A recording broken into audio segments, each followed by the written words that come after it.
નમસ્કાર, હું ડૉક્ટર રસીલા કાનાણી આજે જ્યોતિબેન થાનકી લિખિત એક વાર્તાનું રસપાન કરાવું છું. વાર્તાનું નામ છે મોટાભાઈ તમે આ શું કર્યું? મોટાભાઈ તમે આ શું કર્યું? વાર્તામાં બાના મુખે દીકરી નીતાના લગ્નની તારીખ અને મુહૂર્ત કઢાવવાની વાત છે. મોટાભાઈ પ્રશ્ન પૂછે છે, ત્યાંથી વાર્તાનો ઉપાડ થાય છે. ભાઈ ગોરબાપાને મળી આવ્યો? લગ્ન ક્યારનું આવે છે?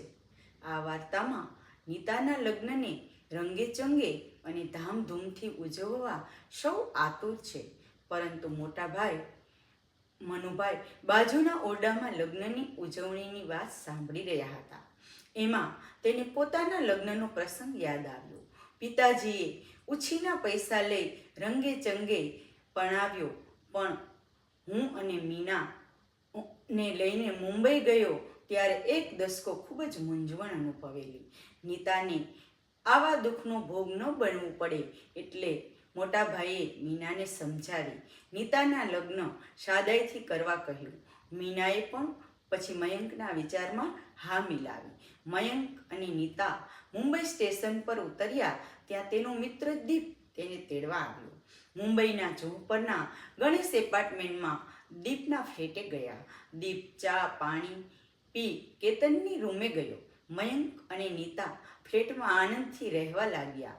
એક દિવસ નીતાએ મયંકને કહ્યું, કેટલી ભાગ્યશાળી છોકરી હશે જે દીપભાઈને પરણશે.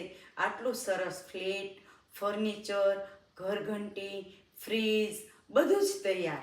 ત્યારે મયંક ફોડ પાડે છે કે ગાંડી, આ આપણો ફ્લેટ છે.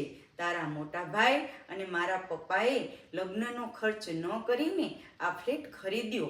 ત્યારે નીતાના આનંદનો પાર ન રહ્યો. તે મોટા ભાઈને મળવા અધીરી બની ગઈ અને મુલુંડ જવા રવિવારની પ્રતીક્ષા કરવા લાગી.